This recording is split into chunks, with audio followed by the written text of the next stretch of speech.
అందరికేదో ఇప్పుడు మీరెళ్లారు, సెంచరీలు కొట్టేశారు, ప్లేయర్ ఆఫ్ ద మ్యాచ్, ఇలా ప్లేయర్ ఆఫ్ ద టోర్నమెంట్ కనపడింది. కానీ దాని వెనకాల ఉన్న కష్టం చాలా తక్కువ మందికి తెలుస్తుంది. బట్ దానికోసం ఏంటంటే చాలా సాక్రిఫైసెస్ కూడా అవసరం. అంటే మీరు ఇంతకుముందు చెప్పినట్టే డైలీ రొటీన్ అంతా పక్కన పెట్టేసి ఓన్లీ క్రికెట్ ఇదే ఉంటుంది కదా. సో మరి మీ జనరల్ హాబీస్ ఏముంటాయి, ఏం వదిలేసుకున్నారు క్రికెట్ గురించి? అంటే మామూలుగా ఇప్పుడు గోయింగ్ మూవీస్ కానీ ఇలా షికారు వెళ్ళడం ఇలాంటివన్నీ ఉంటాయి కదా, ఇవన్నీ కట్ అవన్నీ కట్టేయండి.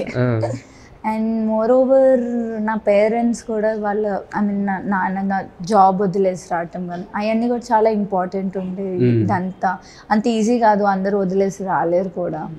సో నా కోసం వాళ్ళు ఇంత పెద్ద స్టెప్ తీసుకొని ఇక్కడ షిఫ్ట్ అయినందుకు ఐఎమ్ సో బ్లెస్డ్ అని చెప్పాలి. అండ్ నా ఇంత చేసినప్పుడు నేను అన్ని చిన్న చిన్న వదిలేయటం. హాబీస్ అంటే నాకు పెయింటింగ్ చేయడం ఇష్టం, ముందు చెప్పినట్టు. అది కాకుండా ముందు స్విమ్మింగ్కి వెళ్ళేదాన్ని. చిన్నప్పటి నుంచి నేను స్విమ్మింగ్ నేర్చుకున్నాను. లేదు, నాన్న ఐటీసీలో స్విమ్మింగ్ కోచ్ కూడా ఉండే. సో నేను సేమ్ 3 years అప్పటి నుంచి నేను స్విమ్మింగ్ కూడా చేస్తుండే. సో లాస్ట్ 2-3 years నుంచి ఆపేసాను కోవిడ్ తర్వాత. కానీ అంటే జనరల్గా ఈ ఏజ్లో ఉన్న ఏంటంటే మూవీస్ అని లేదంటే మిగతా ఇవన్నీ అట్రాక్ట్ అవుతుంటారు కదా, మనకి మీకు అసలు ఇంట్రెస్టే ఉండదా? మూవీస్ మీద అంత అయితే ఇంట్రెస్ట్ లేదు. నాలెడ్జ్ కూడా ఉండదేమో అయితే? అంత కాదు, బట్ అంత ఇంట్రెస్ట్ ఉండదు. ఏమైనా చూసినా కూడా క్రికెటే చూస్తుంటారా? అట్లే ఎక్కువ టీవీ.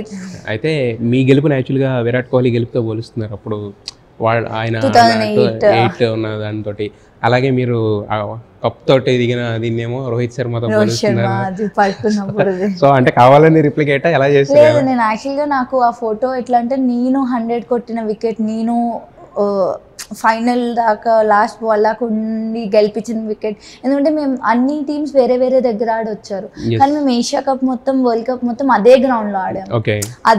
సో ఆ వికెట్స్ పైన. So I wanted a photo where నేను కప్ హోల్డ్ చేసుకొని పిచ్ మీద పడుకోవాలి అని.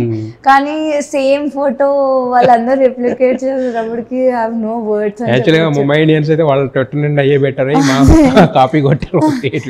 నిజం కాపీ కొట్టలేదు. కొట్టిన తప్పేముందమ్మా, మీరు సాధించారు. అచీవ్ చేయకుండా కొడితే తప్పు, కానీ అచీవ్ చేసిన తర్వాత చిన్న చిన్నవి అయినా కానీ ఆ రోజు నేను అది చూసినామని అరే జరిగింది. అంటే ఛాంపియన్స్ అలా వస్తుంది అనమాట. ఇది అంటే నాకు ఆ వికెట్ పైన కావాల్సింది ఉండే స్పెషల్గా, బికాజ్ మళ్ళీ ఎప్పుడు వెళ్తాం.